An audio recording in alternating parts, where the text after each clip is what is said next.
There is a town in northeastern Italy whose street plan, viewed from above, forms a perfect nine-pointed star. The town was founded in 1593. It was designed by military engineers in the service of the Venetian Republic. It has never been besieged. It has rarely been defended. For 432 years, its star-shaped walls have stood, and almost no one has fired a cannon at them. Star. Hold that word.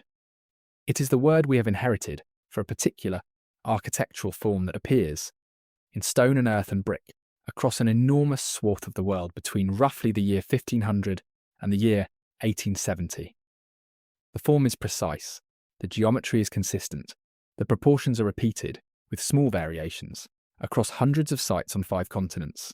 The form has a name in continental Europe. It is called the trace italienne, the Italian outline. It is also called the fortification à la moderne, the modern fortification.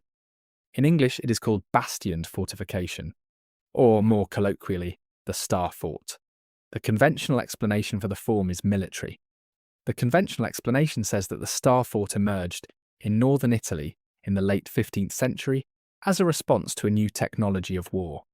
The new technology was effective gunpowder artillery.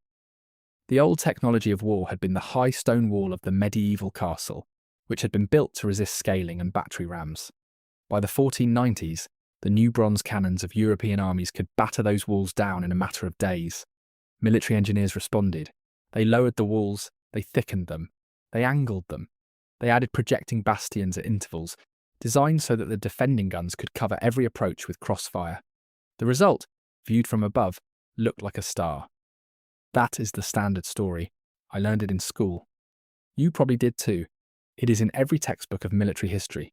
It is on every interpretive sign at every star fort that is now a museum or a national park.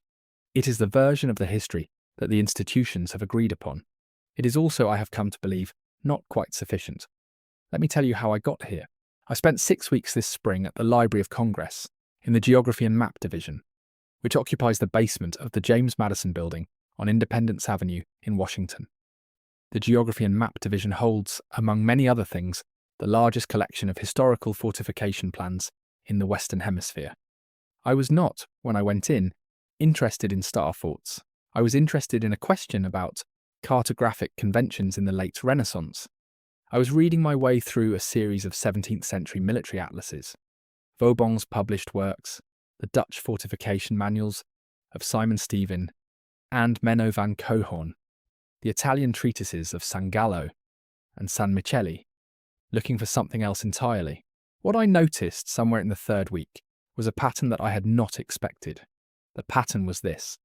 The fortification manuals described the geometry of the bastions, the curtain walls, the ravelins, the demi-lunes, in extraordinary detail. The manuals give the angles, the manuals give the proportions, the manuals give the calculations for fouchant fire, the lines of musket and cannon fire from one bastion that should, by geometric design, graze the face of the adjacent bastion to eliminate dead ground. What the manuals do not give, in the form I would have expected, is a derivation. They do not show in the manuscript margins the working calculations by which a particular angle was determined. They do not show, in worked examples, the engineering arguments for why the bastion subtends 90 degrees at the apex rather than 80 or 100. They do not show in any detailed way the geometric reasoning that produces the specific form. The manuals describe the form. The manuals do not derive it. This may sound like a small thing. It is not. In a discipline that, by the 17th century, was being practiced by men with extensive training in geometry, mathematics, and ballistics, the absence of derivation is striking. The form, by the time it reaches Vauban's hands in the 1660s, is treated as if it were given, as if the proportions had been settled before the engineer was born, and his job was simply to lay them out on the specific site. I had not noticed this before because the textbook version of the history had absorbed me.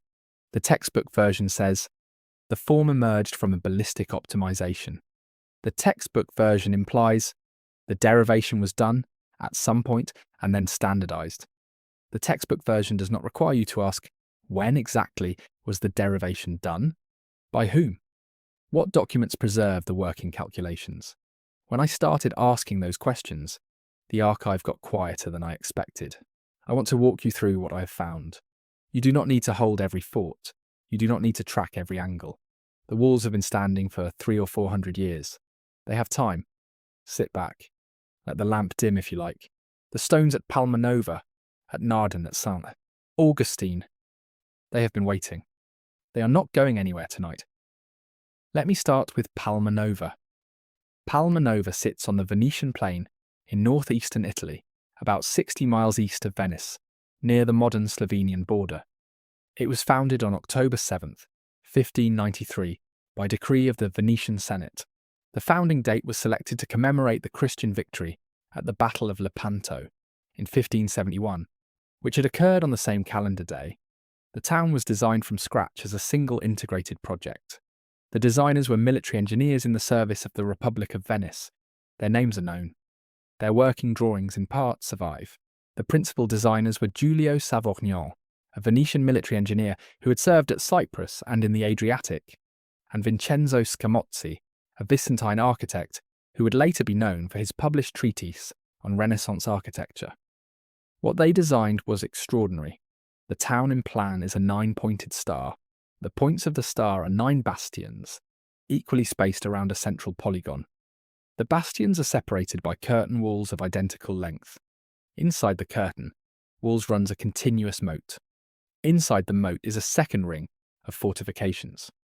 A ring of 9 ravelins, each placed in front of a curtain wall, each designed in geometric relationship to the bastions on either side. Inside the second ring of fortifications is the inhabited town. The town itself is laid out as a perfect hexagonal grid, radiating outward from a central piazza. The streets meet at right angles.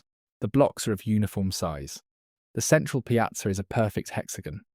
From the central piazza, 6 radial streets extend outward, meeting the inner wall at 6 of the 9 bastions. Why 6 when there are 9 bastions? Because 3 of the bastions correspond to the 3 city gates, while the other 6 correspond to the radial streets. The arithmetic and the geometry are exact. I want to tell you something honest. The first time I looked at the plan of Palmanova, I could not believe it was a fortification. I had grown up, as you probably did, with a particular image of what a defensive fortress looks like. I imagined thick walls, perhaps with crenellations, perhaps with corner towers, perhaps with a moat. I imagined a structure whose purpose was visible in its form. A castle looks like a castle. A fortress looks like a fortress. Palmanova does not look like a fortress. Palmanova looks like a diagram. It looks like the kind of pure geometric form that you might find in a Renaissance treatise on cosmology, or on the proportions of the body, or on the symbolism of the divine. It looks like an idea given physical form, more than it looks like a defensive structure.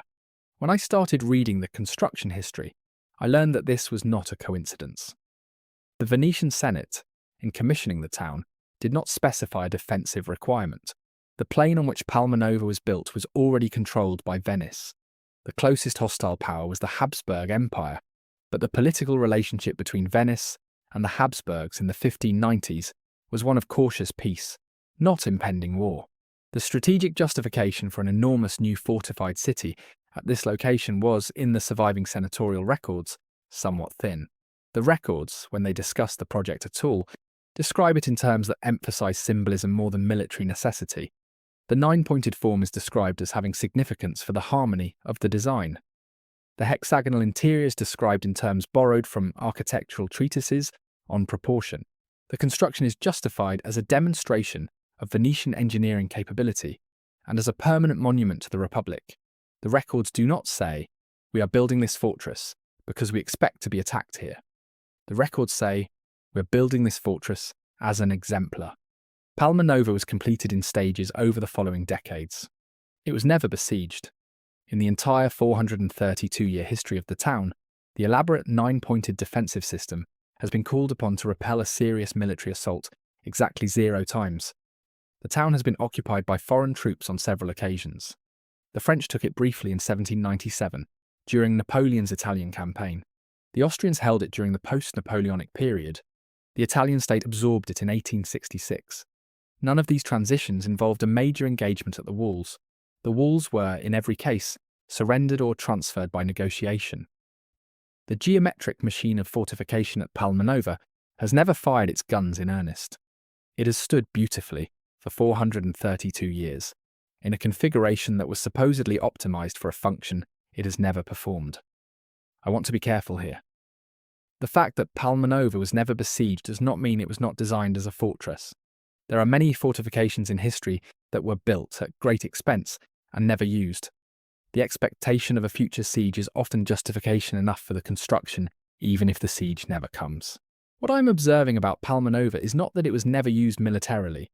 I'm observing that the documentary record at the time of construction did not particularly emphasize the military function. The senatorial discussions emphasized exemplarity, symbolism, and engineering achievement. I want to acknowledge that this is one data point, one fortress, in one location, with one set of surviving documents, does not prove anything about the broader pattern. But Palmanova is not the only such case. It is the most extreme case. It is also the cleanest case, in the sense that the documentary record is best preserved and the absence of military function is most clearly visible. But the broader pattern, when I started looking for it, appeared across a wide range of star fort sites. Let me give you a second example. Naarden, in the Netherlands, about 12 miles east of Amsterdam. Naarden is an older settlement than Palmanova. The town existed in some form since at least the 13th century. In the late 16th century, during the 80 Years' War, the town was destroyed by Spanish forces. In the late 17th century, after the war, the Dutch Republic rebuilt the town. The rebuilding was extensive. The town was reconstructed within a new defensive perimeter. The perimeter, in plan, is a 6-pointed star, a perfect hexagonal star with 6 bastions at the points and 6 ravelins between them.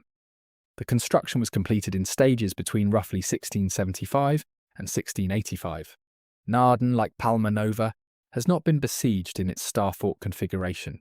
It was a working military fortification for about a century and a half, but the walls were never actually attacked. By the mid-19th century, the form was militarily obsolete. By the early 20th century, the fort had been decommissioned. The walls survive today as the perimeter of a small Dutch town that is, by any reasonable measure, one of the most architecturally intact star forts in Europe.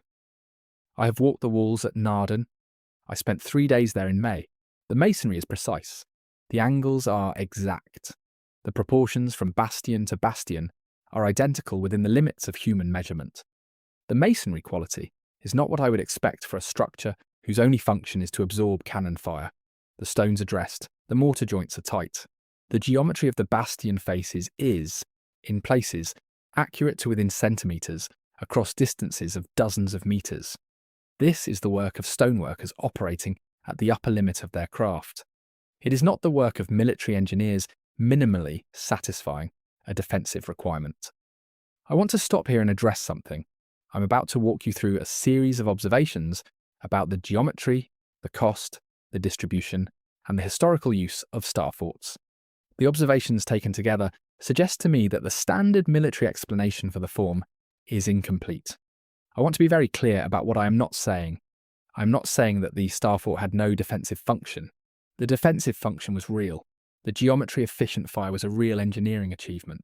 The angled bastions did in fact eliminate dead ground in a way that the medieval curtain wall could not.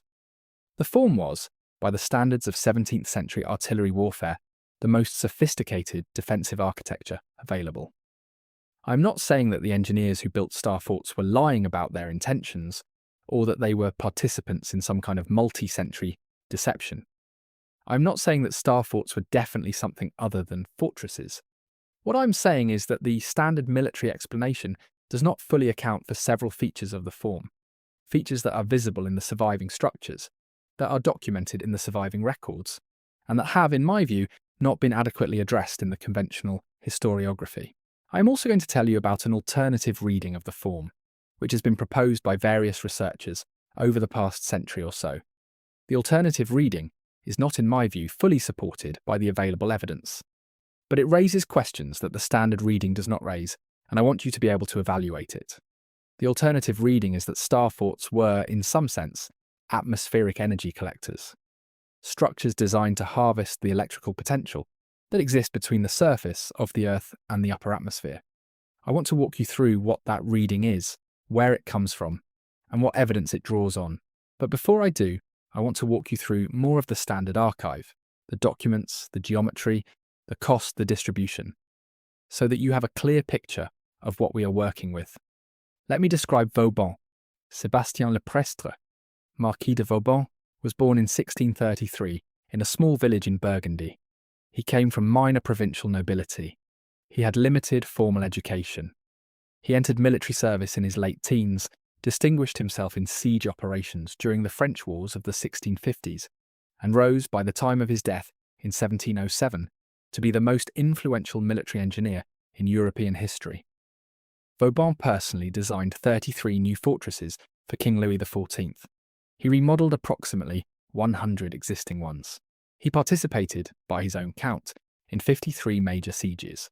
He published several treatises on fortification, on siege warfare, and on related subjects. He is the man whose name is most associated, in the modern memory, with the star fort form. The Vauban archive is extensive. The Library of Congress Geography and Map Division holds a substantial collection of Vauban fortification plans, drawn or copied during his lifetime or shortly after.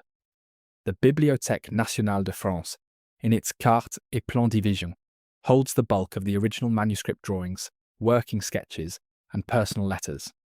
The Service historique de la Défense at the Château de Vincennes, outside Paris, hold Vauban's correspondence with the French Ministry of War.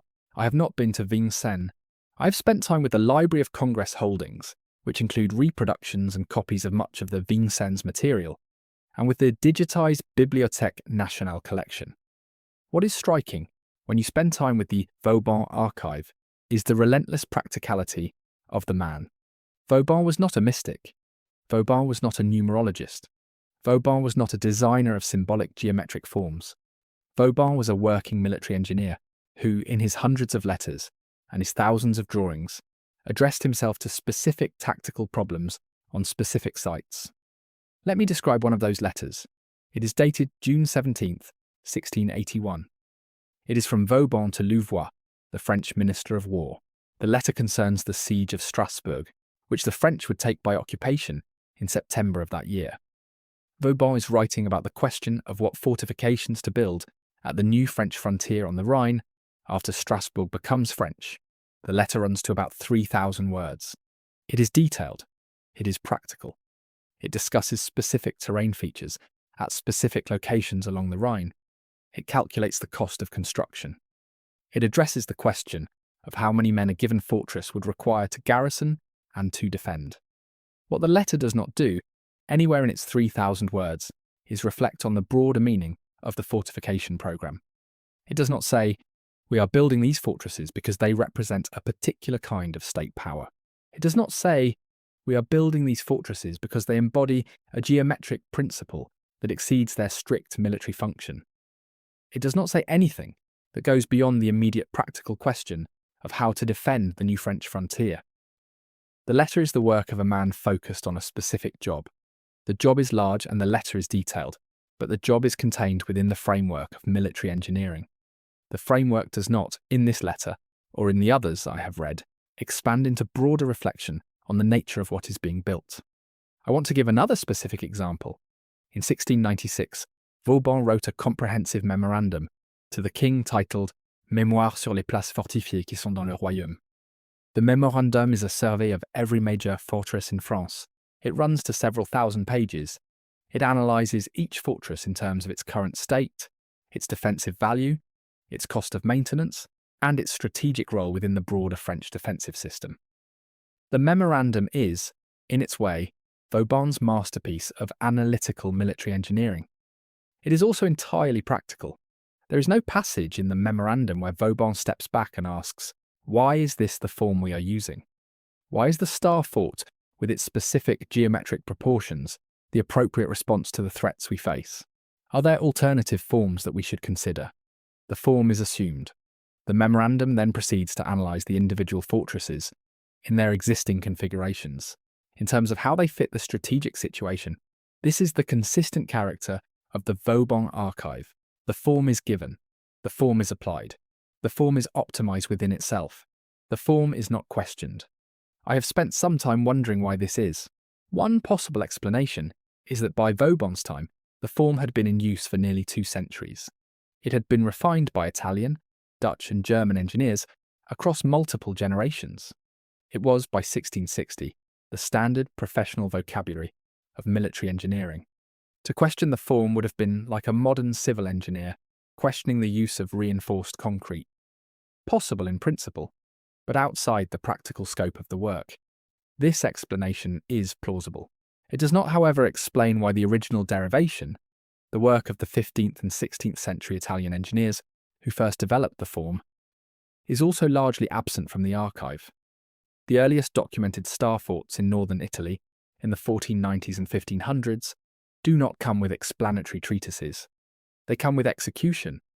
The form appears, more or less fully developed, in the work of San Gallo the Younger, San Michele, and the other Italian engineers of the early 16th century. The form is then refined, optimized, applied to new sites. The derivation, if it occurred, is not preserved in the surviving documents. A second possible explanation is that the derivation occurred earlier, in a body of work that has been lost. Renaissance Italy was a period of considerable intellectual ferment in mathematics, geometry, and engineering. Many treatises were written. Some have survived. Many have not. It is possible that the original derivation of the star fort form existed in a treatise that has been lost. A third possible explanation is that there was no formal derivation. The form may have emerged from practical experimentation, refined over generations through trial and error, without anyone ever sitting down to derive it from first principles. This is, in many cases, how engineering forms develop. The Roman arch, for example, was used for centuries before anyone formally analysed it. I do not know which of these explanations is correct. The surviving archive does not clearly support any of them. What the archive supports is the observation that the derivation, if it exists, is not in the documents I've been able to find. His drawings include calculations. The calculations include ballistics, the trajectory of cannonballs, the angle of fire, the depth of penetration into different masonry compositions. The calculations include logistics, the volume of earth to be moved, the number of labourers required, the cost per cubic metre of construction. The calculations include garrison, the number of soldiers required to defend a given length of wall, the storage capacity required for a given period of siege. The calculations are, in their accumulated detail, the picture of a man working a real problem with real numbers. What the calculations do not include, in any form I have been able to identify, is a derivation of the geometric form. Vauban inherits the geometry. He does not derive it. He applies it to specific sites. He adapts it to local terrain. He does not, in the surviving documents, ever step back and ask, why fundamentally is this the right form? I want to tell you something I find strange. I am working in the Library of Congress, reading room on a Tuesday afternoon in late April. The reading room is on the 3rd floor of the Madison building. The Geography and Map Division reading room is large and well lit, with long tables and reading lamps, and a staff of 3 reference librarians at the front desk.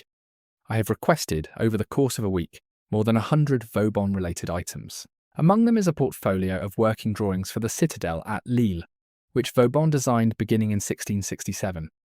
Lille had been recently captured from the Spanish Habsburgs by Louis XIV.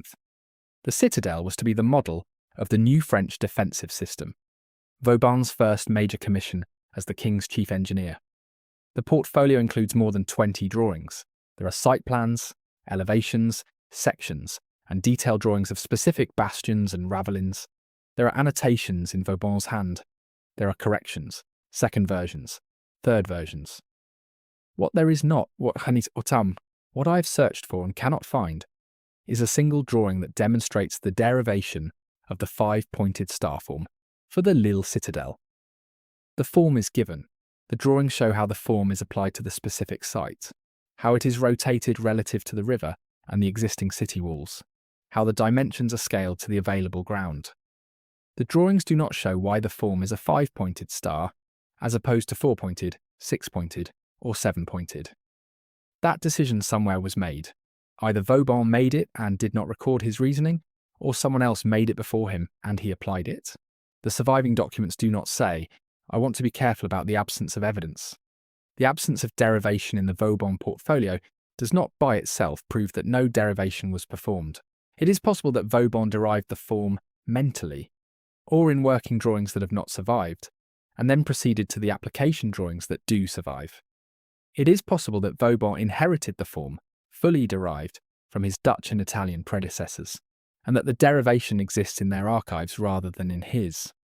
I have looked, to the extent I have been able, in the Dutch and Italian archives as well. The Stephen archive at the University of Leiden contains, among other things, a comprehensive manuscript of Stephen's Sterstenbouwing, his 1594 treatise on fortification. The manuscript includes working drawings. The drawings show various bastioned configurations. They show calculations of efficient fire. They include detailed analyses of how the angles of fire should be optimized. What they do not show, again, is a derivation of why the star form, with its specific number of points and its specific bastion proportions, was selected over alternatives. Stephen assumes the form. Stephen then optimizes within the form. The form, going back to its earliest documented appearance in 15th century northern Italy, appears to have been inherited rather than derived. The inheritance is implicit. The reasoning, if there was reasoning, has either been lost or was never written down. I want to walk through the cost of these structures, because the cost is genuinely staggering. And I think it bears on the question of function. A major Vauban citadel in the late 17th century cost between 2 million and 5 million livres tournois to construct. The French royal budget under Louis XIV ran, in the 1670s and 1680s, to roughly 100 million livres per year. A single major fortress, in other words, could consume between 2 and 5% of an annual royal budget over the course of its construction, which typically extended over 5 to 10 years. Vauban built 33 of them. He remodelled approximately 100 more. Over his career, the total expenditure on Vauban-directed fortification ran into the hundreds of millions of livres. It was, by some accounting, the single largest construction programme in 17th century Europe. The construction labour was extensive. A major fortress required thousands of labourers working over years, under the direction of dozens of skilled masons and engineers. The materials were sourced from quarries across France, transported by barge and cart, dressed and laid in patterns of extraordinary precision. I want to be honest. When I look at the cost figures, I find it hard to believe that this expenditure was justified entirely by the defensive calculus that the standard explanation proposes. The defensive calculus says these fortresses prevented enemy invasion. The cost of construction was less than the cost of an undefended invasion. Therefore, the expenditure was rational. This calculus may be correct. France was, in the late 17th century, in nearly continuous war with surrounding powers. The defensive perimeter that Vauban built was, in a real sense, what kept the heartland of France from being repeatedly devastated. But when I read the actual records of how these fortresses were used in actual wars, the campaigns of the 1680s, 1690s and 1700s, what I find is that the fortresses were, by and large, taken by their enemies through siege. They were not impregnable. They held out, in many cases, for weeks or months, and then they fell. The fortresses bought time. They did not provide absolute defence. If they bought time, and the time was strategically valuable, then the expenditure made sense. If they did something else as well, if they served additional functions beyond the strictly defensive, then the expenditure makes even more sense. The question is what the additional functions, if any, might have been. Hold this, I want to introduce now the alternative reading. The alternative reading is that star forts were, in some sense, atmospheric energy collectors. The reading proposes that the bastioned form, with its sharp angular projections, its precisely cut stone, its raised position relative to the surrounding landscape, its elaborate geometric proportions, was designed to interact with the electrical potential that exists between the ground and the upper atmosphere. The reading draws on real 19th century atmospheric electricity research. The first thing to understand is that there is, in fact, a substantial electrical potential difference between the surface of the Earth and the upper atmosphere. This is not speculation, it is measured science. The potential gradient near the surface, on a fair weather day, runs at roughly 100 volts per metre. By the time you reach the ionosphere, about 50 miles up, the total potential difference can be on the order of 300,000 volts. This potential is replenished on a continuous basis by global thunderstorm activity. Lightning strikes around the world, transfer charge between the surface and the upper atmosphere, maintaining the potential difference against the slow drain of fair-weather ionic conduction. The science of this, the global atmospheric electrical circuit, has been established since the late 19th and early 20th centuries. Lord Kelvin, William Thomson, did some of the foundational measurements in the 1860s. C.T.R. Wilson at Cambridge, the same physicist who invented the cloud chamber, made major contributions in the early 20th century. The science of harvesting this potential is much less established. There are real engineering questions about how, in principle, one could capture useful energy from the atmospheric electrical circuit. The technical difficulty is that the current densities are extremely low. You can build a simple electrometer that demonstrates the potential exists. You cannot easily build a power plant that captures usable amounts of energy from it. Tesla, in his Colorado Springs experiments of 1899 and 1900, claimed to have made progress on this problem. His published notes from that period describe experiments with high-voltage, resonant circuits, large coil systems, and the attempt to establish standing waves in the global atmospheric electrical circuit. The Tesla claims are contested. I am not tonight going to attempt to settle whether Tesla actually achieved what he claimed to achieve. The historical and scientific literature on that question is voluminous and unresolved. What I want to tell you is that the underlying physics, the existence of an atmospheric electrical potential, and the theoretical possibility of resonant interaction with it is real. The alternative reading of star thoughts proposes that the bastioned form was somehow designed to interact with this potential. I want to be precise about what the alternative reading does and does not claim. The alternative reading claims, at its strongest, that star forts were deliberately built as energy harvesters by a pre-modern civilization with knowledge of atmospheric electricity that has since been lost or suppressed. This strong version of the claim has serious evidentiary problems. There is no surviving documentation from any star fort designer or builder I have been able to identify that describes an energy harvesting intention. The construction documents that survive describe the structures in military terms. The cost calculations, where they exist, are justified in defensive terms. The personnel involved, Vauban, Stephen, Sangallo, San Michele, and the dozens of less famous engineers who built the bulk of the structures, were, in their surviving letters and journals, working in the conceptual framework of military engineering, not atmospheric physics. If star forts were energy harvesters, the people who built them either didn't know this, or the documentation of their knowledge has been removed from the archive so thoroughly that no trace remains. The first possibility, that the energy harvesting function was an emergent property of a form chosen for other reasons, is conceptually possible, but is, again, not supported by any evidence I am aware of. Forms do not, in general, perform useful functions by accident. The second possibility, that the documentation has been removed, is the position taken by many of the proponents of the alternative reading. The position is, by its nature, very difficult to refute. The absence of documentation is, on this reading, evidence of suppression. I cannot adjudicate this directly. What I can do is describe what the standard archive does contain, what it does not contain, and what features of the surviving structures bear consideration, regardless of which interpretive framework one adopts. I want to give you a breath here. We have walked through a lot of material. Palmanova, Naarden, Vauban, the geography and map division of the Library of Congress, the question of cost and function and derivation, the introduction of the alternative reading. You do not need to hold every name. You do not need to track every site. The structures are still there. The Palmanova walls are still there. The Naarden walls are still there. The Castillo de San Marcos in St. Augustine is still there. You can visit them. You can walk along their parapets. The stones have been waiting for 400 years. They are not going anywhere. I want to take you, in the next section of this story, into the specific geometric features of the star fort form. I want to walk you through the angles, the proportions, the masonry quality, and the things that I find genuinely difficult to reconcile with the standard explanation. After that, I want to walk you through the broader distribution of the form, the star forts in places that had no plausible military function, and the question of what happened to the form after 1860, when it became militarily obsolete. By the time we reach the end of the story, I hope you will have a clear enough picture of what the archive contains, and what it does not contain, that you can form your own view. The view I have come to is not the standard view. It is also not fully the alternative view.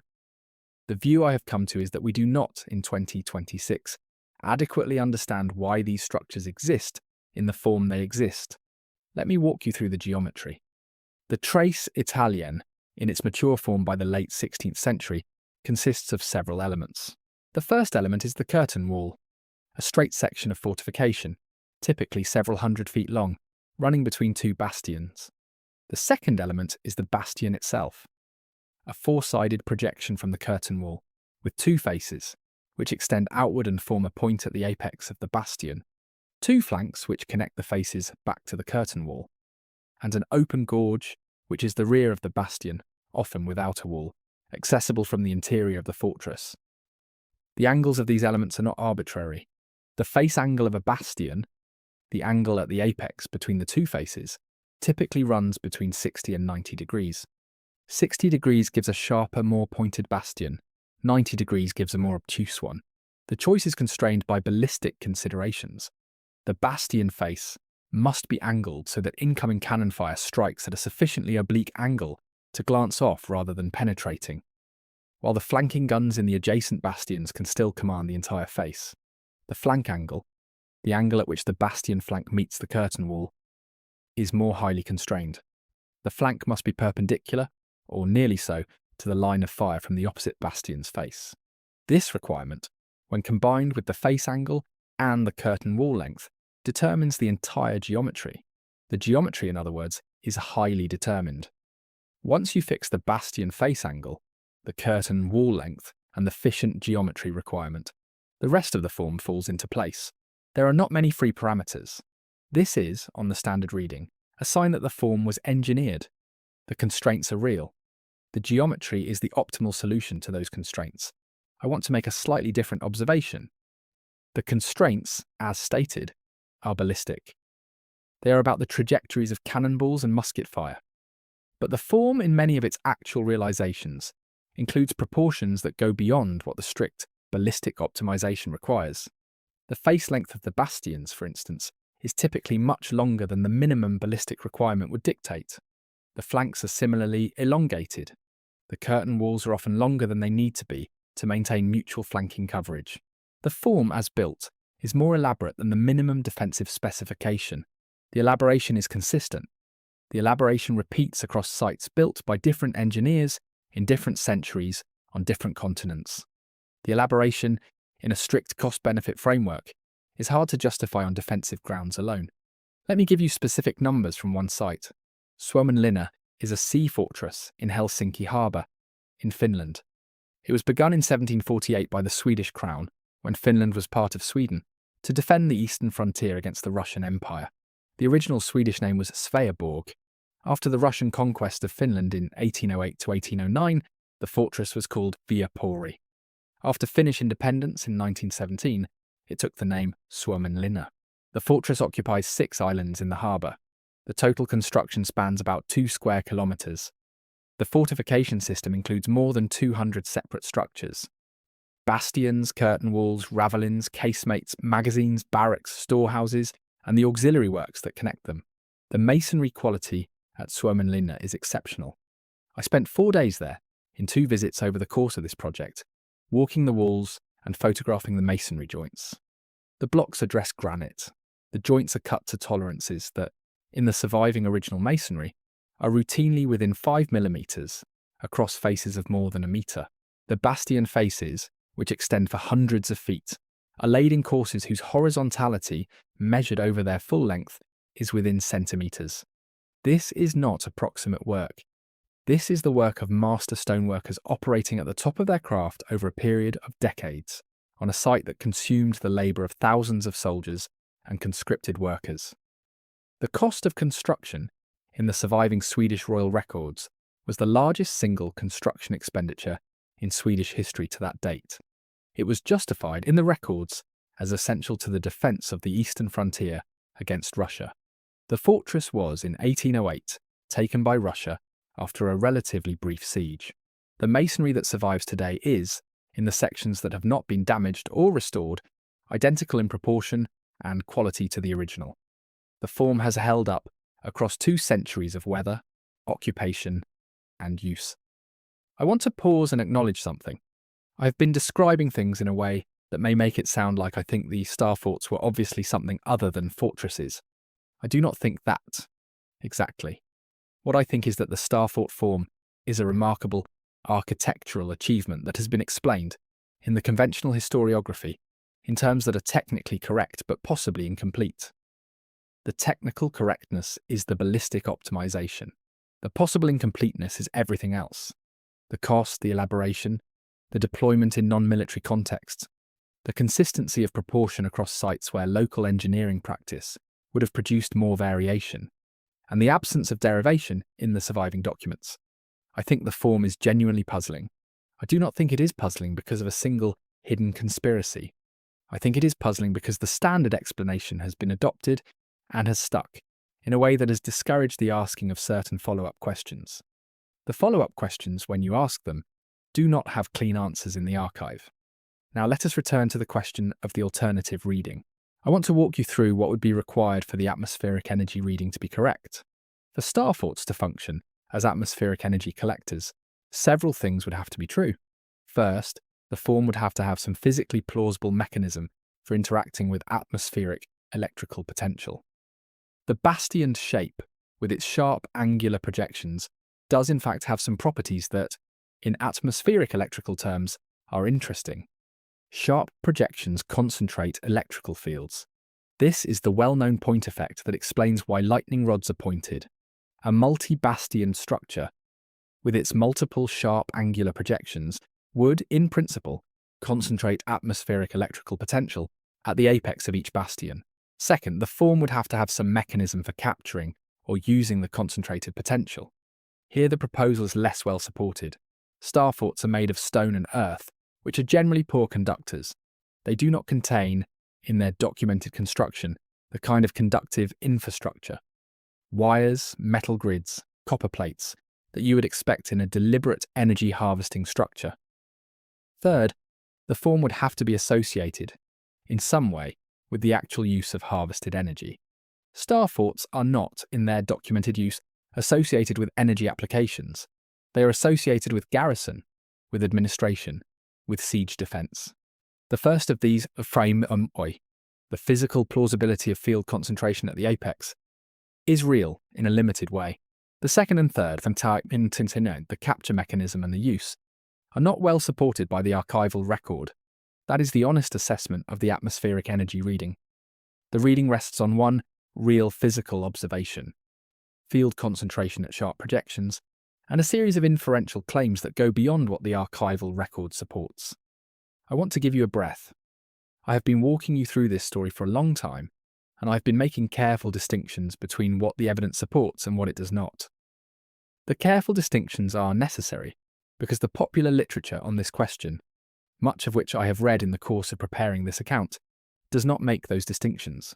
The popular literature treats the atmospheric energy reading as if it were established, and treats the standard military explanation as if it were a deliberate cover-up. Neither of those framings is, in my view, justified by the available evidence.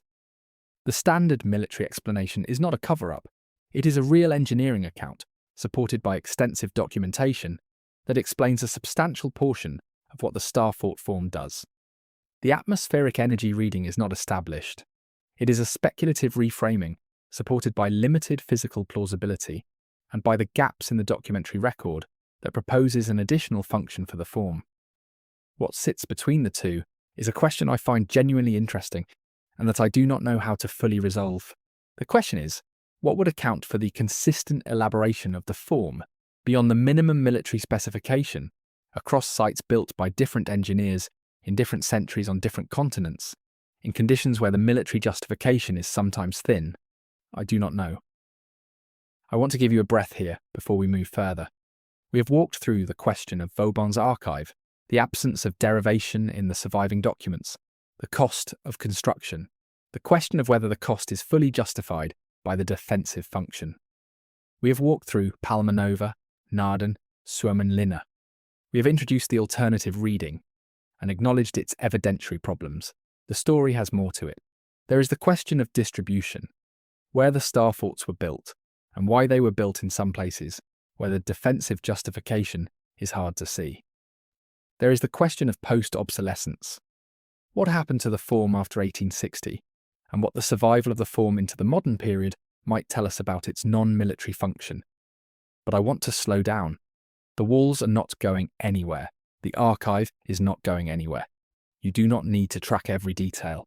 The form has been waiting for 4 centuries. We can take our time. I want to walk you through one more aspect of the standard archive before we move on. It is the question of the workforce. A major star fort was built by thousands of labourers, working over years on a single site. The labour was, in most cases, a combination of skilled stoneworkers, semi-skilled assistants, and unskilled diggers. The work was hard. The conditions were often dangerous. The mortality, in the surviving records, was significant. For Vauban's citadel at Lille, begun in 1667, the construction labour included roughly 2,000 soldiers working in a rotating system, plus civilian labourers numbering in the hundreds at any given time. The construction took about 3 years to substantial completion, with finishing work continuing for another decade. The records of this labour are partially preserved. Pay records survive. Mortality records survive in fragments. The names of the supervising masons are recorded. The names of the individual stonecutters are sometimes preserved in margin notes on the drawings. What is not preserved, in any form I have been able to identify, is the kind of working-class testimony that would tell us what the labourers thought about the work they were doing. The voices of the masters survive. Vauban, his assistants, the project managers. The voices of the workers do not. They worked. They were paid. Some died. Some moved on to other projects when the construction ended.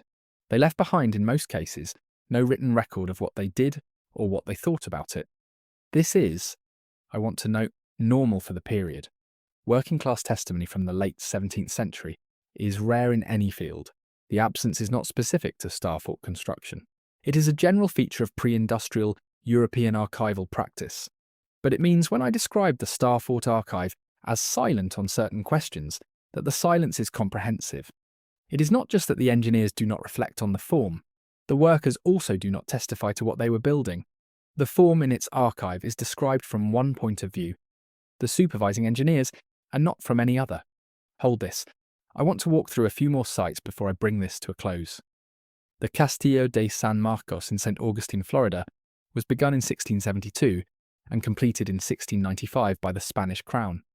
It is a 4-bastioned star fort built of coquina, a soft local limestone composed of compressed seashells. The choice of coquina was deliberate. The soft, porous material absorbs cannon impact rather than shattering. The fort was, by accounts, well suited to its defensive purpose. The Castillo was besieged twice, by English forces under James More in 1702 and by James Oglethorpe in 1740. Both sieges failed. The fort held.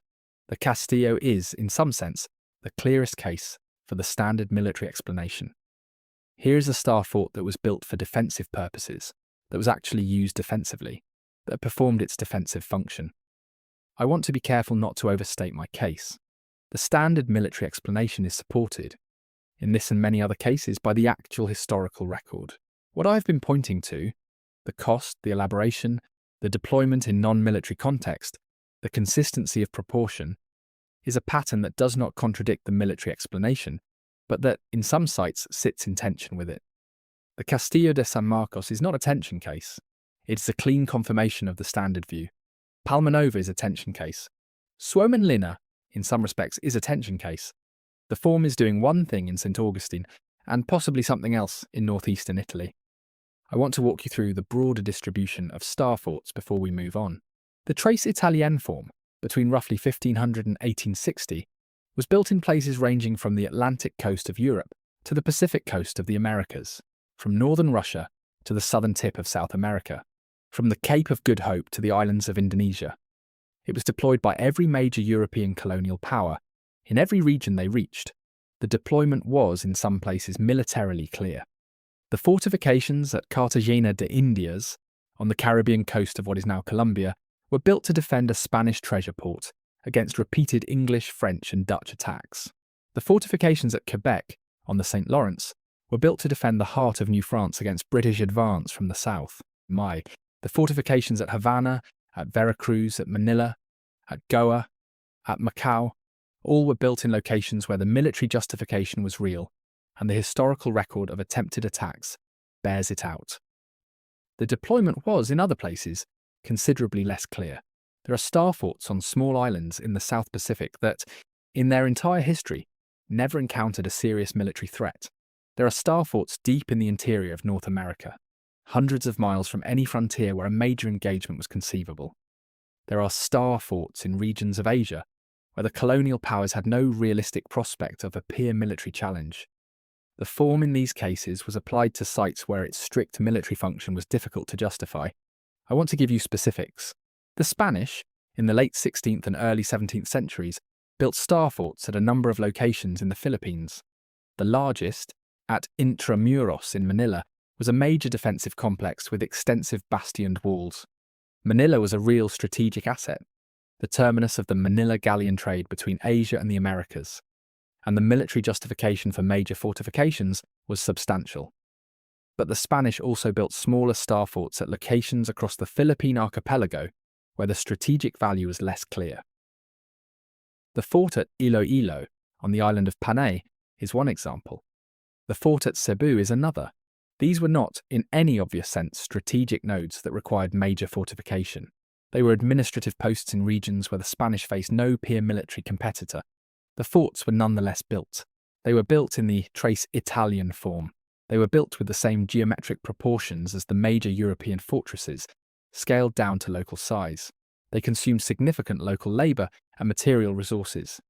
The Spanish colonial authorities, when they wrote about these constructions, justified them in terms of defence against piracy and against local indigenous resistance. The justifications are real. Both piracy and indigenous resistance were genuine concerns in the Philippines in this period. But the elaborate bastioned form is, by my reading, more than what those threats actually required. A simple curtain wall, with watchtowers at intervals, would have addressed the piracy concern. A simple stockade would have addressed indigenous resistance. The full trace Italian form, with its complex geometry, its precise angles, and its substantial cost, went well beyond what the local threat profile demanded. Why was the full form used?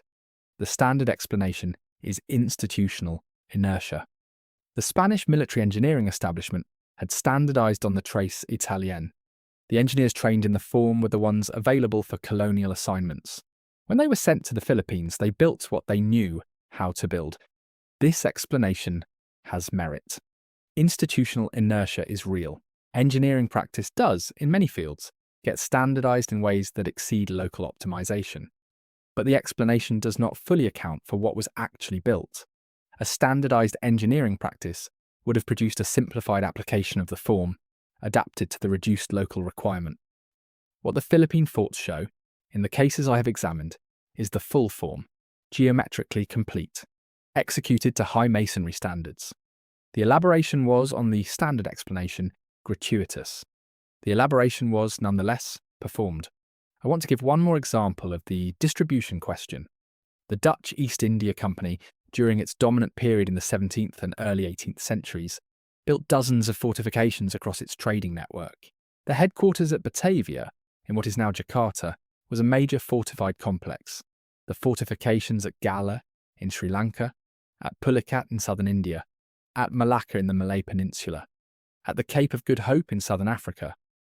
All were significant works. The Cape fortifications, in particular, deserve attention. The Castle of Good Hope in Cape Town was begun in 1666. It is a 5-pointed star fort, built of local stone. It is the oldest surviving European-built structure in southern Africa. It is, by any reasonable measure, an impressive piece of military engineering. What were the Dutch defending against in southern Africa in the 1660s and 1670s? The local indigenous population. The Khoikhoi pastoralists who inhabited the region was not a military peer. They had no organised military force capable of besieging a fortification of that scale. They were, in the Dutch accounts of the period, sometimes hostile, but more often engaged in cautious trading relationships with the colony. The other European powers, the English, the French, the Portuguese, had occasional naval presences in the region, but no land forces capable of mounting a siege of the Cape settlement. The strategic position of the Cape, as a watering and resupply station for ships rounding the southern tip of Africa, was real, but the threat to that position was primarily naval, not from land siege. The five-pointed star fort, with its full bastion system and elaborate geometric proportions, was built for a defensive scenario that did not exist in any realistic sense at the time of its construction. The Dutch records, when they discuss the project, justify it in terms of long-term defensive prudence and as a demonstration of company power. The justifications, by my reading, do not fully account for the scale and elaboration of what was actually built. I want to acknowledge again that I am making a particular kind of observation here. The observation is not that the Dutch were lying about their reasons. The observation is that the surviving records, when they describe the reasons, give explanations that are technically correct, but that do not seem to me to fully account for the scale of investment that was actually made. The records say long-term defense, company prestige, demonstration of capability. The investment that was actually made, the cost, the labour, the elaboration of the geometry, was substantially in excess of what those purposes would seem to require. Either the records are incomplete, in the sense that there were additional purposes that the records do not articulate, or the institutional culture of 17th century Dutch military engineering produced a tendency to overbuild that the records also do not articulate. Both possibilities are consistent with what we can see in the surviving documents and structures. The first possibility, additional unarticulated purposes, is what the alternative reading would propose. The alternative reading would say, the form was built in these places because the form itself had functions that the records do not describe. The second possibility, institutional tendency to overbuild, is more conventional. It says, the engineers built what they knew how to build, and what they knew how to build was the full form, and the cost was simply absorbed as a feature of the institutional practice. Neither of these possibilities can be definitively confirmed from the surviving archive. What can be said is that the actual investment in many of these sites was larger than the documented strategic justification straightforwardly required. Let me describe what happened to the form after 1860. In the 1860s, the development of rifled artillery, particularly the Armstrong gun, deployed by the British and other powers, rendered traditional masonry fortifications obsolete. Rifled cannon could deliver projectiles at velocities and with accuracies that no masonry wall of any thickness could survive. The tres italienne, which had been the dominant defensive form for nearly 400 years, became militarily obsolete in the course of a generation. The forts that had been built were not, in most cases, abandoned. They were repurposed. The walls of Palmanova survive as the perimeter of a tourist town. The walls of Naarden survive as the heritage centre of a small Dutch community. Suomenlinna is a UNESCO World Heritage Site and a popular Helsinki day trip destination. Fort Bourtange in the Netherlands has been restored and is a museum. Vauban's citadels at Lille, Besançon, Belfort and elsewhere are heritage sites, public parks or, in some cases, active university and government installations. The forts, in other words, survived the obsolescence of their original function. They survived as forms. The continued physical presence of the form, long after the military function ceased, is itself worth thinking about. Many obsolete defensive structures, medieval castles for example, have over centuries been allowed to decay. The tres italienne, by contrast, has been remarkably well preserved across its historical distribution. The forms have been treated, by the societies that inherited them, as worth preserving for their own sake. I do not know exactly what to make of this. It could be that the forms are simply aesthetically appealing, in a way that medieval castles, with their lopsided towers and asymmetric layouts, are not. The geometric precision of the star fort makes it photogenic, makes it Instagrammable, makes it a natural heritage attraction. It could also be that the forms continue to function in some way that the original military purpose did not exhaust. I have been to enough of these sites, walked enough of their parapets, photographed enough of their bastion faces to know that there is something in the physical experience of them that exceeds the merely aesthetic. The geometry has a presence. The proportions have a weight. The masonry quality, where it is preserved, has a kind of integrity that you do not encounter often in 18th century construction. But I am here, leaving the archive and entering subjective impression. I want to flag that. The subjective impression of a researcher who has been spending too much time with one kind of building is not the same as evidence. Let me return to the archive. I have spent 6 weeks at the Library of Congress, and additional time by remote access with the digital collections of the Bibliothèque nationale, the Royal Netherlands Library, the British Library, and the Servizio Cartografico Italiano. I have read several hundred documents from the period of Star Fort construction. I have looked at thousands of drawings. I have not found in any of these archives a document that describes star forts as anything other than defensive fortifications. I have not found a document that describes them as atmospheric energy collectors. I have not found a document that describes them as anything mystical, geomantic, or symbolic in any extensive way. I have not found a document that describes a function that goes beyond the military. The standard reading is, in this sense, the only reading that is documented. The alternative reading depends on the absence of documentation as evidence of suppression. I cannot, as an outside researcher, resolve this. I can describe what the documents say, I can describe what they do not say, I can describe what the structures themselves look like, on the ground, in their full geometric complexity. I cannot tell you what their builders were thinking that they did not write down. I want to walk you through one specific case that I find genuinely puzzling. It is the case of the Mannheim Fortifications in southwestern Germany. Mannheim is a city at the confluence of the Rhine and the Neckar rivers.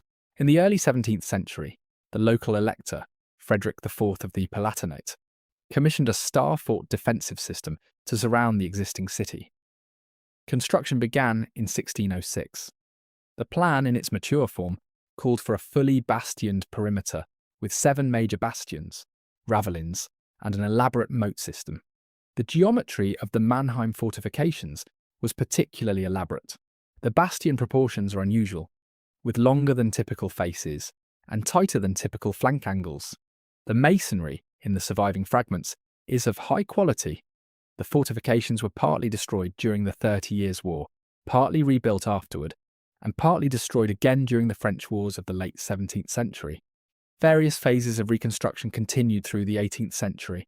In 1799, the entire fortification system was demolished. The city walls were levelled, the bastions were filled in, the moat was drained. The demolition was ordered by the local elector in agreement with the French revolutionary forces then occupying the region. The official justification was that the fortifications had become a strategic liability, a target that drew enemy attention without providing meaningful defensive value. The fortifications were demolished thoroughly. The dressed stone was removed and reused for construction in the rebuilt city.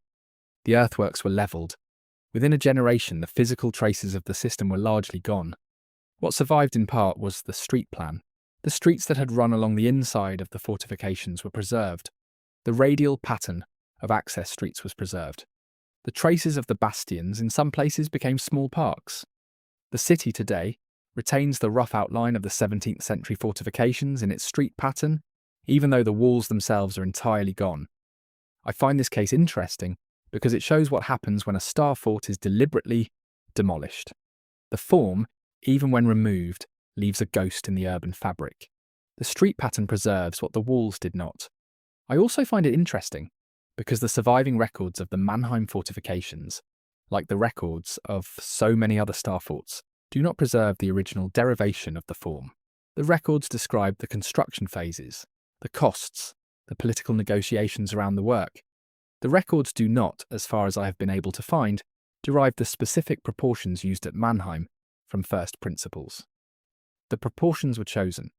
The chooser, or the chooser's reasoning, is not in the archive. I want to give you a moment to sit with that. We are talking about a structure that was built at substantial cost, that consumed substantial labour and material, that stood for nearly 2 centuries, that influenced the urban form of a major German city, and whose specific geometric proportions were chosen by someone at some point, without that choice ever being explicitly documented in the surviving records. This is not a unique case. This is the standard case. Across the Star Fort archive, the form is described, applied, executed and modified. The form is not derived. The choice of specific proportions, the angles, the lengths, the geometric relationships, is treated as a professional given, not as a topic requiring explicit derivation. I do not know what to make of this in 2026, in a research culture that values explicit reasoning and that documents derivations as a matter of course.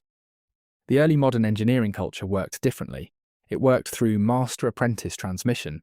It worked through standardized texts that presented the form without requiring derivation. It worked through institutional practice that absorbed the form into ordinary professional vocabulary. The result from the archival perspective is silence on the question of why. I want to address one specific feature of the alternative reading because I think it bears on how this question gets framed. The alternative reading often appeals to certain proportions in the Starfort form. The appearance of the golden ratio, the recurrence of specific angles like 36 degrees, the central angle of a pentagonal element, or 72 degrees, related to pentagonal symmetry. The golden ratio appears in many architectural forms, including some Starforts. The appearance in itself does not prove a hidden function.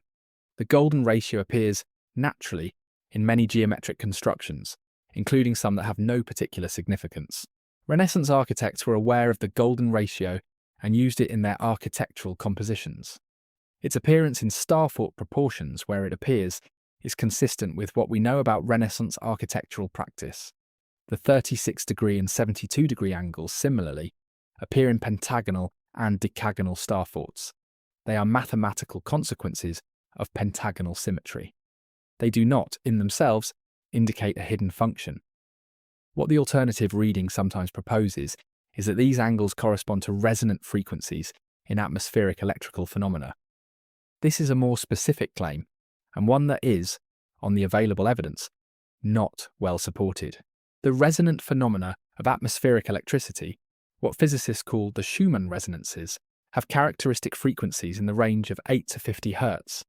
These frequencies correspond to wavelengths of thousands of miles, not to the dimensions of a fortress. The geometric proportions of a Starfort do not, on standard analysis, correspond to physical resonances at the scale of the structure itself. The alternative reading, in its more technical versions, attempts to bridge this scale problem by invoking various subtle physical mechanisms.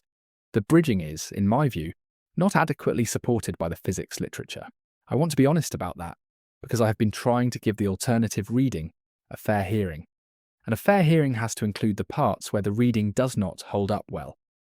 I want to spend some time with the question of survival. The trace Italienne form after 1860 lost its military function. The Armstrong gun and its successors made traditional masonry fortification obsolete. Modern military engineering shifted to other forms: dispersed concrete bunkers, underground installations, anti-aircraft platforms, eventually missile silos and bunkers designed for nuclear blast resistance. The Starfort form was no longer the appropriate response to the threats that mattered.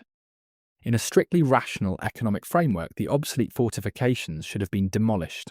They occupied valuable urban land. They constrained the expansion of cities. They required ongoing maintenance to prevent collapse. They served no current military purpose. Many of them were demolished. The Mannheim case I described is one example. Similar demolitions happened across Europe in the late 18th and 19th centuries. Vienna's fortifications were demolished in the 1850s and 1860s, replaced by the Ringstrasse Boulevard. The fortifications of many smaller German and French cities met similar fates. But many Starforts were not demolished. They were preserved. The preservation was, in some cases, deliberate. UNESCO listings, national heritage protection, restoration programs. These are modern institutional responses that have, in the 20th century, codified the preservation of Starforts as cultural patrimony. In other cases, the preservation was more passive. The forts were simply not demolished. They sat. They were used as administrative offices, as storage facilities, as informal community spaces. They were not actively maintained for their original function, but they were not removed either. In a few remarkable cases, the forts were transformed into ongoing institutions of a different kind. The Naarden fortifications became the perimeter of the modern town and a museum of fortification history. The Suomenlinna Islands became a residential neighbourhood and museum complex. The Castillo de San Marcos became a national monument. The Castle of Good Hope became a museum and South African heritage site. The form survived its original function. The form survived in many cases because the societies that inherited it found it worth preserving for reasons that the original military function did not require. I think this is worth pausing on. The default fate of obsolete military infrastructure is demolition. Medieval castles, when they ceased to be militarily useful, were generally allowed to decay or were quarried for their stone. Industrial-era military installations, the gun batteries of late 19th century coastal defences, for example, have generally been removed once obsolete. Star forts have not, on balance, met those fates. They have been preserved, repurposed, integrated into modern urban fabric. They have been treated as worth keeping. Why? One answer is aesthetic. The geometric precision of the star fort makes it appealing. The clean lines, the regular proportions, the dramatic forms photograph well and look good from the air. In an era of photography, aviation and tourism, the aesthetic appeal of the form has acquired economic value. Another answer is historical. The star fort represents a particular phase of European military history. As that history has become an object of study and commemoration, the surviving examples have acquired heritage value. A third answer, and this is the one that the alternative reading would emphasize, is functional. The form continues to do something, even after its original military purpose has ceased to apply. The form persists because it serves an ongoing function that the inheriting societies recognize, even if they do not fully articulate it. The third answer is, on the available evidence, the hardest to support. There is no documented modern function that the star fort form performs better than alternative architectural forms. The preservation of star forts can be adequately explained by the first two answers, aesthetic and historical value, without invoking a hidden functional dimension. But the persistence of the form, in such large numbers, across such varied contexts, with such consistent care for its preservation, is at least worth noting as a feature of the historical pattern. I want to walk you through one more piece of the archive before I bring this story to its close. It is the question of why the form is no longer built. After 1860, the trace italienne ceased to be constructed for military purposes. That makes sense. The form was militarily obsolete, but the form was also not constructed for any other purpose. Once it lost its military application, it disappeared from the active vocabulary of architecture. It was not reapplied to civic buildings, to industrial sites, to commemorative monuments. It became in effect a historical form, preserved in surviving examples, studied as a feature of military history, but not used in any new construction. This is, in some ways, what you would expect of an obsolete military form. It is also worth observing that some obsolete architectural forms have, after their original function ceased, been adopted for new purposes. The Roman triumphal arch, originally a military commemoration, became a feature of civic architecture and was constructed for centuries after the original military context disappeared. The classical column, originally a structural element, became a decorative motif that has been used in new construction for 2,000 years after Greek architecture ceased to be a living tradition. The trace italienne has not had that second life. It was used for its original purpose, and then it was preserved as a historical form, but it has not been adopted as a vocabulary for new construction. Why not? One answer is that the form is impractical for non-military uses. The bastioned perimeter, with its angled projections and substantial scale, does not lend itself easily to civic or institutional architecture. The form is what it is. It was designed for a specific function. When that function ceased, the form had nowhere else to go. This answer is, I think, partially correct. The form is genuinely difficult to adapt to non-military uses. But the answer also raises a question. If the form is so tightly tied to its specific military function that it cannot be adapted to anything else, then the elaboration of the form, the consistent geometric precision, the gratuitous expense, the deployment in places where the military function was thin, becomes harder to explain. A form that is purely a tool, optimized for a single function, would be expected to be minimal, to do its job and no more. The trace italienne is not minimal. It is elaborate. It is precise beyond its strict requirement. The elaboration, the precision, and the absence of any subsequent civilian adoption are, in combination, a puzzle that the standard explanation does not fully address. The form was, while it was being built, more than the minimum military requirement.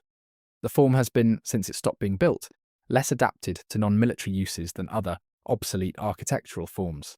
The form sits in the architectural archive as a thing that was used intensely for one purpose and then preserved without being adapted to any other. I find this pattern interesting. I do not have a clean account of what it means. So where does this leave us? We have a form. The form is the star fort. The form is consistent across thousands of sites and 4 centuries of construction. The form is geometrically precise. The form is expensive. The form is, in some cases, deployed in contexts where its strict military function is hard to justify. The form has, in many cases, survived for centuries after its military function became obsolete. We have an archive. The archive describes the form in military terms. The archive does not contain, in any source I have been able to identify, a derivation of the specific geometric proportions of the form. The archive does not contain, in any source I have been able to identify, a description of the form as having functions beyond the military. We have an alternative reading. The reading proposes that the form had additional functions, possibly involving atmospheric electricity. The reading is not well supported by the surviving documentation, by the surviving physical engineering of the structures, or by the standard physics of atmospheric electrical phenomena at the scale of fortresses. What we have, then, is a puzzle. The puzzle is not, in my view, that the form was secretly something other than a fortress. The puzzle is that the standard explanation, as it is conventionally given, does not fully account for everything that the form does and the conditions under which it was built. The standard explanation accounts for most of it. Some of it, in my judgment, remains unaccounted for. I want to walk through the question of they before I move to the closing. They is the pronoun the alternative reading uses freely. They buried the knowledge. They reorganized the records. They suppressed the original derivations. They hid the true function. I have been hesitant to use the pronoun in this script because I do not have an institutional referent to attach it to in the way I had for the Smithsonian story we walked through previously. The Tres Italienne form was built by dozens of military engineers across multiple centuries and many states. There is no single institutional actor that the pronoun they could refer to. If there was a coordinated suppression of an original derivation of the Starfort form, if the form had a non-military function that was deliberately hidden from the surviving record, the suppression would have had to occur across multiple states, multiple centuries, and multiple generations of engineering practice. That kind of coordination is, by any reasonable standard, very difficult to achieve. It is much harder to achieve than the kind of slow, diffuse institutional silence I described in the Smithsonian case. The Smithsonian silence was the product of one institution operating within a single discipline over a relatively short period. The proposed Starfort silence would have to span the military engineering establishments of France, Spain, the Dutch Republic, the Holy Roman Empire, the Italian states, the Ottoman Empire, Russia, Sweden, and every other European power that built fortifications in this period. A coordinated suppression at that scale would, in my judgment, be effectively impossible to maintain. That argues against the strong version of the alternative reading. If there is a hidden function to the Starfort form, it cannot have been hidden through a Europe-wide multi-century conspiracy of military engineers. But the absence of a Europe-wide conspiracy does not, by itself, settle the question. The form could have been built for additional functions in a way that the individual engineers did not fully recognize. The form could have been transmitted through master-apprentice traditions that did not require explicit articulation of the form's purposes. The form could have been understood, in some implicit way, as serving functions that the explicit documentation does not address. In this weaker version, they would not be a conspiracy. They would be the cumulative tradition of European military engineering, a tradition that transmitted the form without explicitly articulating all of its purposes. The weaker version is, in my view, more defensible than the strong version. It is also less satisfying as an explanation because it does not name a specific decision-maker or a specific moment of suppression. It locates the silence in the implicit structure of professional practice rather than in any particular act. I want to take you to one more site before I bring this to a close. Neuf-Brisach is a planned town in eastern France, near the German border. It was designed by Vauban, beginning in 1698, in response to the loss of the older fortress at Brisach across the Rhine to the Habsburgs at the end of the 9 Years' War. Vauban was given a clean site and an unlimited budget. He designed the town from scratch. The resulting plan is a double octagon. The outer perimeter is an octagonal star with 8 bastions. Inside that perimeter is a second, slightly smaller octagonal star with 8 more bastions, offset relative to the outer perimeter, so that the inner bastions cover the gaps in the outer line. Inside the inner perimeter is a perfect octagonal grid of streets, with a central place from which radial streets extend to the 8 inner bastions. The double octagon is, by any reasonable standard, the high point of Vauban's design career. It is the most geometrically complete star fort ever built. It is what Vauban produced when given complete freedom. It was completed in 1715. It was besieged once, briefly, in 1870 during the Franco-Prussian War, when the form was already militarily obsolete. The town surrendered after a short bombardment. The walls held, but the strategic situation made surrender necessary. Neuf-Brisach, in its 326 years of existence, has been an active military fortress for some part of that time, a civilian town for the rest. It has never, except in 1870, actually been tested in a major engagement. It stands today, more or less as Vauban designed it. The double octagon plan is intact.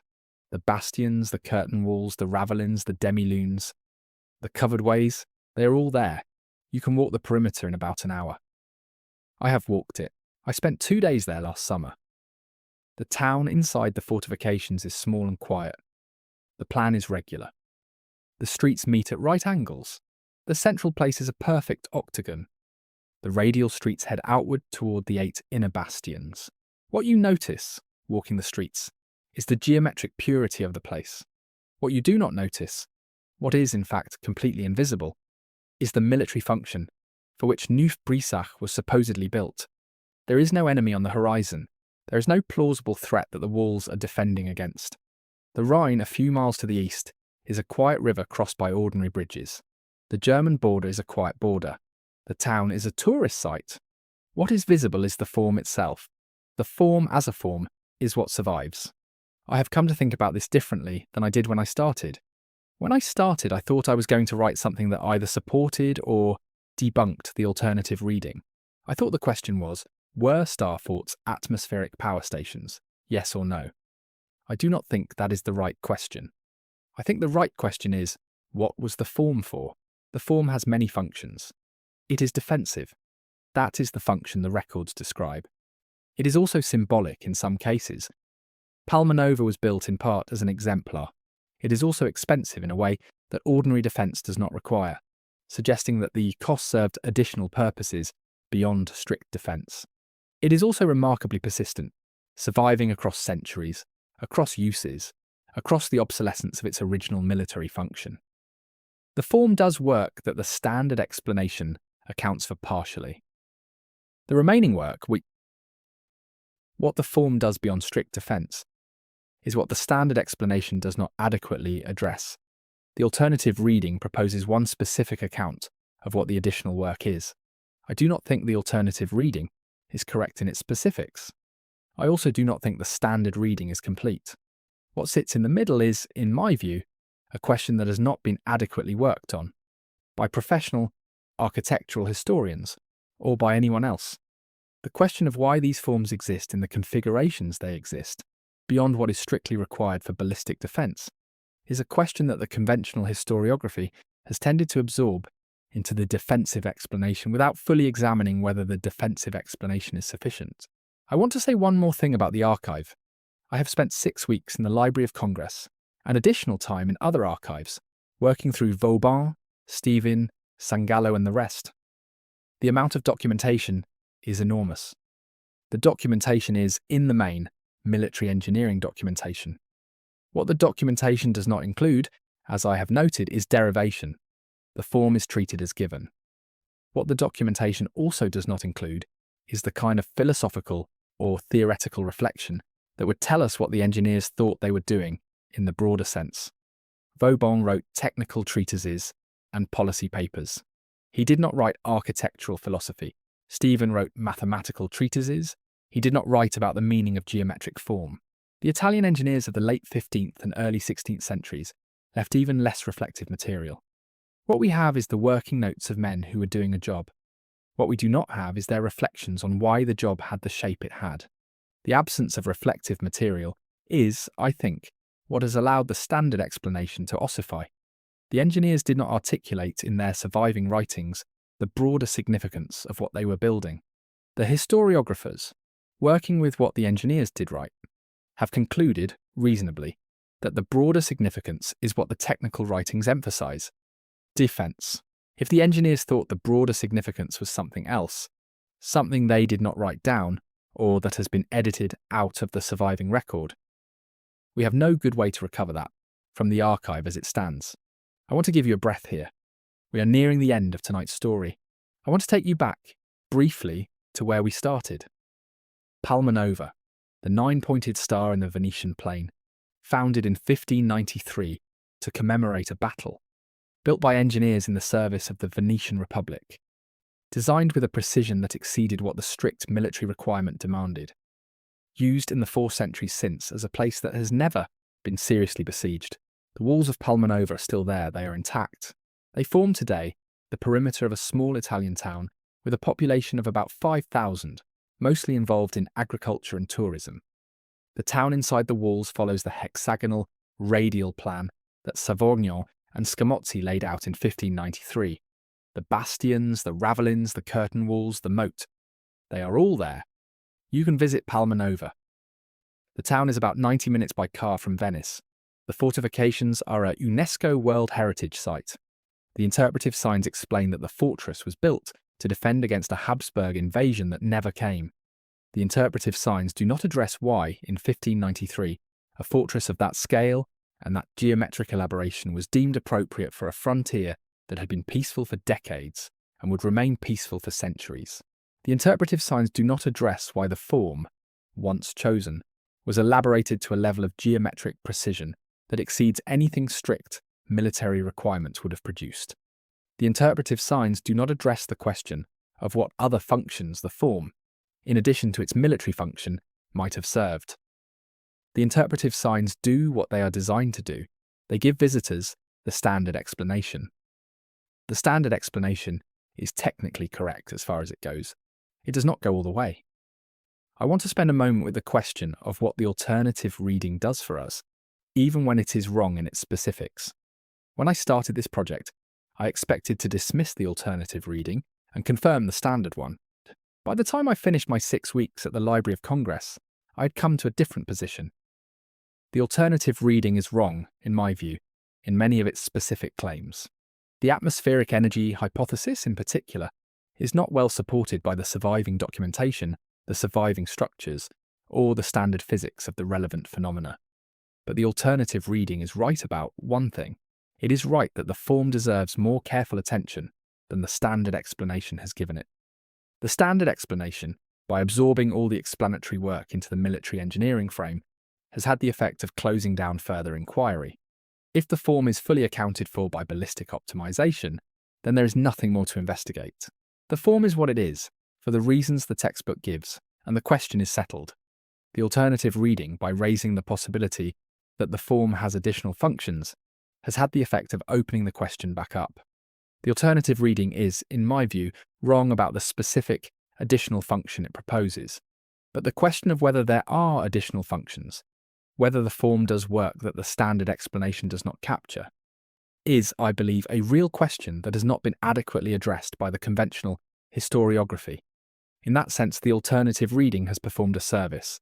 It has refused the closure that the standard explanation provided. It has demanded that we look again at the form and ask whether what we think we know about it is sufficient. I have looked again. I have read the archive.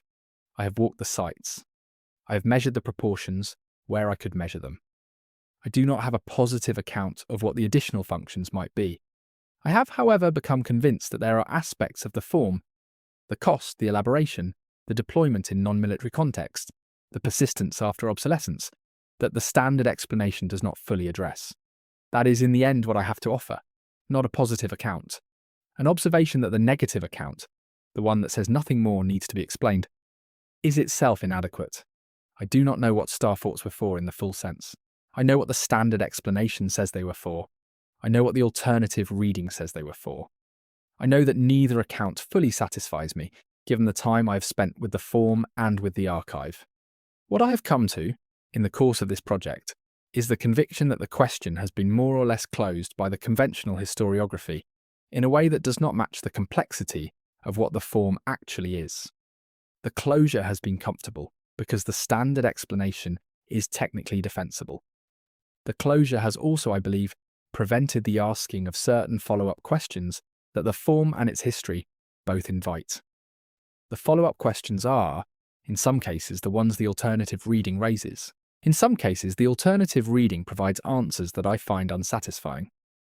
But the questions themselves, about cost, about elaboration, about deployment in non-military contexts, about geometric consistency across sites, are questions that deserve more sustained attention than they have received. That attention, if it is to be productive, will probably not come from the alternative reading as it currently stands. The alternative reading has, in my view, overreached. It has proposed a specific positive account of what the form was for that the evidence does not support. The attention, if it comes, will probably have to come from a renewed engagement with the standard archive, asking the questions that the standard historiography has not asked, and being willing to acknowledge the limits of what the surviving documentation can tell us. I want to give you one more moment before the close. The story of the Star Fort, as I have walked it tonight, is in some sense a story about the limits of what archives can tell us. The archive contains, in enormous detail, the practical work of the engineers. The archive does not contain the implicit assumptions, the unspoken cultural context, the inherited professional vocabulary that made the form what it was. What we know is what was written down. What we do not know is what was assumed without being written down. When I'm sitting in the Library of Congress reading room, working through Vauban's correspondence with Louvois, I'm reading the surface of a deeper professional practice. The surface is detailed. The depth is implied but not articulated. The questions the surface answers are the practical questions of how to build a fortress on a specific site. The questions the depth might answer, about why this form, about what additional functions it might serve, about what cultural and symbolic meanings it carries, are not on the surface. I cannot reach the depth from the surface alone. I can describe what the surface contains. I can note where the surface seems incomplete, relative to the structures themselves. I can point to the puzzles that the surface does not resolve. That is what I have tried to do tonight. In northeastern Italy, in 1593, military engineers in the service of the Venetian Republic designed a town in the shape of a 9-pointed star. The town was never besieged. The walls have stood for 432 years. The conventional explanation says they were built for defence.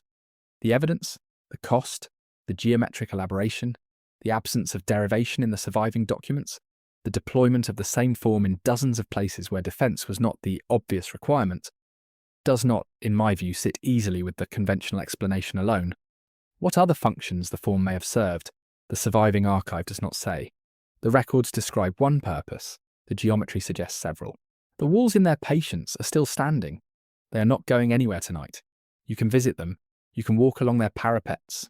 You can put your hand on the dressed stone of a bastion face and feel the angle of cut and the smoothness of the joint and the weight of 4 centuries of weather.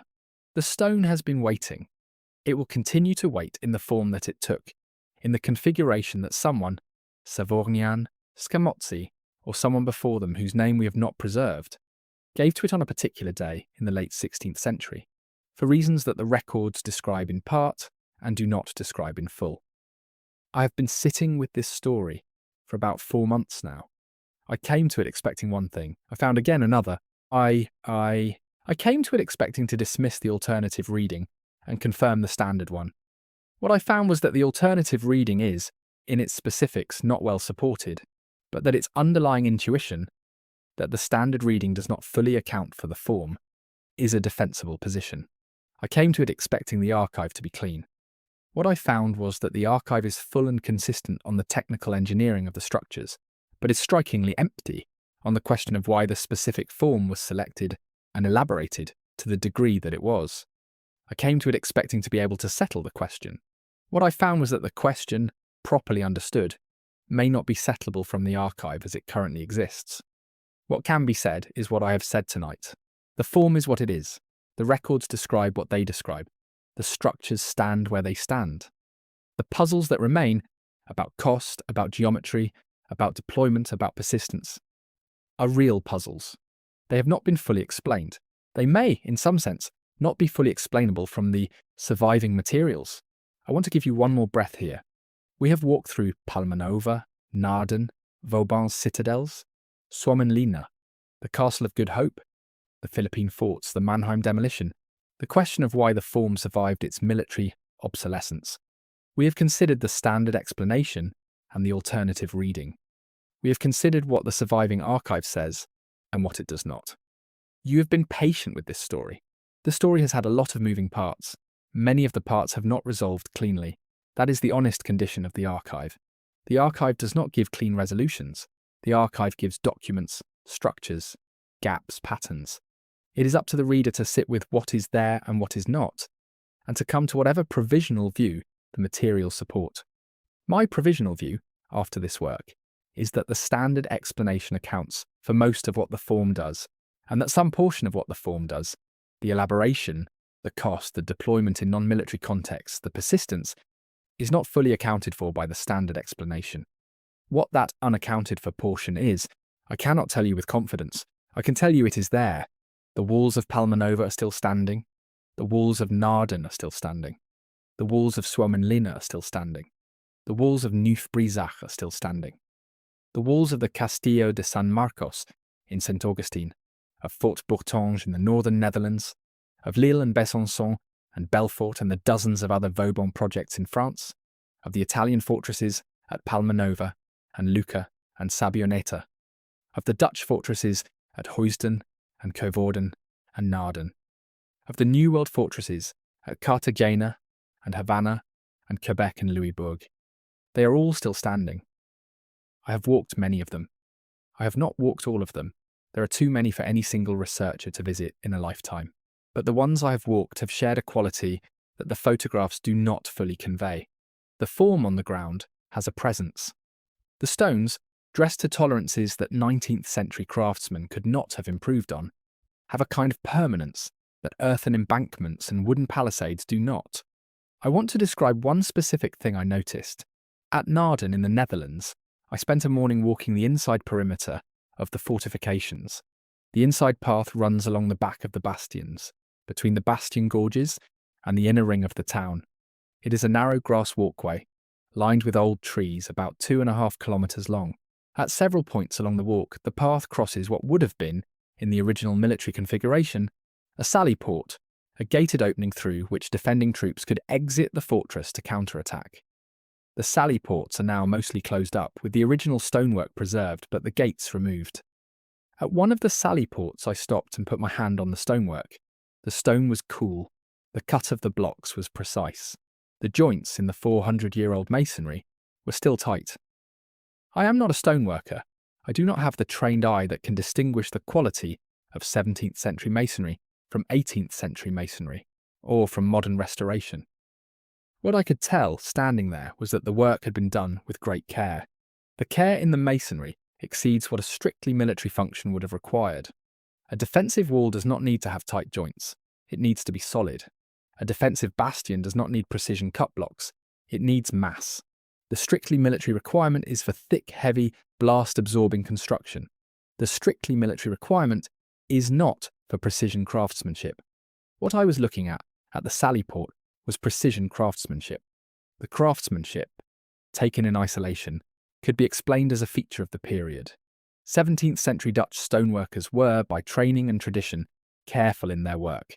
They took pride in the quality of their joints. They cut their stones to tight tolerances. This explanation is partly correct, but it also raises a question. If the strictly military requirement was for mass and not precision, the precision was, in a strict economic framework, a wasted investment. The labour that produced the tight joints could have been spent on additional mass, or on additional length of wall, or on additional structures elsewhere. The decision to invest in precision instead of additional mass was made. Why was it made? The Dutch records do not, in any source I have been able to identify, address this question directly. The records describe what was built. The records do not describe why the builders chose precision craftsmanship over alternative investments of labour. I want to give one more example of this. At Suomenlinna, the masonry on certain bastion faces is so precise that, 4 centuries after construction, the joints are still tight enough that a knife blade will not slip between the blocks. I tested this. I had a small folding knife with me, and at 3 different locations on the King's Bastion, I tried to insert the blade between 2 adjacent blocks. The blade did not enter. The joints were too tight. 4 centuries of weathering, including the freeze-thaw cycle of Finnish winters, which would be expected to expand and contract any mortar joint, had not opened the joints sufficiently to admit a knife blade. This is, by any standard of construction, extraordinary work. The Swedish records of the construction describe the work as being performed by both military engineers and civilian craftsmen, with the civilian craftsmen contributing the specialised stoneworking skills. The records do not, in any form I have found, address why such precision was required for a structure whose military function would have been served by less precise work. The records describe what. The records do not describe why. This pattern repeats across the major star fort sites. The work is precise. The records describe the work. The records do not derive or justify the level of precision used. I want to spend one more moment with the question of the form itself before I close. The trace italienne is, geometrically, an unusual form. It is not a circle, which would be the simplest defensive perimeter to construct. It is not a square or a rectangle, which would be the next simplest. It is not a polygon with rounded corners, which would minimize the materials needed to enclose a given area. It is a star. The choice of a star as the basic defensive form is, on the standard explanation, a consequence of the ballistic optimization. The angular projections allow flanking fire. The straight curtain walls between projections are easier to defend than curved walls. The form is what the geometry of efficient fire requires. This explanation works. It also has a strange feature. The strange feature is that the form, while it is what the geometry of efficient fire requires, is also a recognizable symbolic shape. The star has been, in human culture, a symbolically loaded form for thousands of years. The 5-pointed star, the 6-pointed star, the 8-pointed star. These are forms that appear in religious iconography, in astronomical symbolism, in heraldic devices, in mystical and esoteric traditions across cultures. The Vauban citadel at Lille is a 5-pointed star. The fortifications of Naarden are a 6-pointed star. The fortifications of Palmanova are a 9-pointed star. The fortifications of Neuf-Brisach are a double octagon. Each of these forms, 5-pointed, 6-pointed, 9-pointed, octagonal, has independent symbolic significance in the cultural traditions of the period. The standard explanation does not address this symbolic dimension. The standard explanation says the number of points is determined by site requirements and ballistic optimization. The symbolic resonance is, on the standard reading, coincidence. I do not have a position on whether the symbolic resonance was deliberate. The surviving documents do not, in any source I have found, address it. The engineers in their technical writings do not invoke symbolic considerations. The cultural context in which they worked was, however, suffused with symbolic readings of geometric form. The Renaissance and early modern periods were, in cultural terms, rich in numerology, geometric symbolism, and architectural meaning. Andrea Palladio wrote about the proportions of buildings in terms that carried theological and cosmological resonance. Leon Battista Alberti wrote about architectural beauty in mathematical terms that drew on classical and Christian traditions. The cultural air the engineers breathed was thick with the idea that geometric form had meaning. That the engineers did not write about that meaning in their technical documents does not mean they did not think about it. It may mean only that they did not consider it appropriate to mention in working papers focused on practical military problems. I do not know whether the symbolic dimension was conscious for any individual engineer. I know it was available in the broader culture. The form they built was, by the standards of that broader culture, a symbolically resonant form. The form was built to last, the form has lasted. The lasting is, in some sense, the most important fact about the form. Whatever the original engineers thought they were doing, what they did has survived the obsolescence of its declared purpose by a century and a half. The survival is not coincidence. The survival is the consequence of choices made by hundreds of inheriting societies over more than a century to preserve what they did not need to preserve. That choice, the choice to preserve, is itself a piece of evidence about the form. The form is treated by the societies that inherited it as worth keeping. The reasons for that treatment are not, in any documented form, fully articulated. But the treatment itself is the documentation. The form has survived its military obsolescence by a century and a half. The form was built at enormous cost by societies that had to commit a meaningful fraction of their annual budgets to the construction. The form was built in places where the defensive justification was sometimes clear and sometimes thin. The form was built with a geometric precision that exceeded the strict ballistic requirements. The form was built, in the surviving documents, on the basis of inherited proportions that no surviving engineer in the active period ever explicitly derived. The form was in many cases never used militarily. The form has, in nearly all cases, been treated by the inheriting societies as worth preserving. The form continues to exist, around the world, in hundreds of sites, in the configuration it took when it was first laid out by the master engineers of the early modern period. What the form was for, the surviving documents describe in part. What the form was also for, in the additional dimensions that the standard explanation does not fully cover, the surviving documents do not say. I spent 4 months on this story. I came to it expecting one thing. I found another.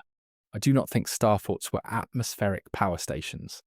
I do not think there was a coordinated, multi-century conspiracy to hide their true function. I do think the standard explanation is incomplete, in ways that the conventional historiography has not fully grappled with.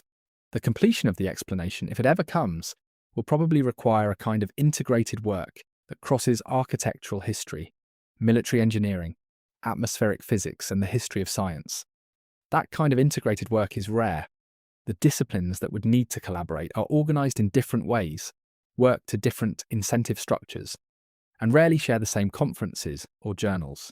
If the integrated work is ever done, my guess is that it will not produce a single clean answer.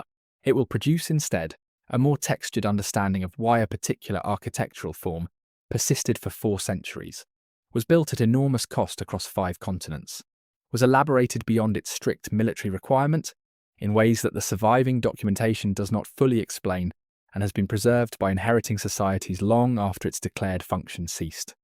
That more textured understanding is what I have tried, in tonight's discussion, to invite. I have not provided it. I have provided observations that point toward it. The work of producing it remains to be done. Thank you for staying with me through this story.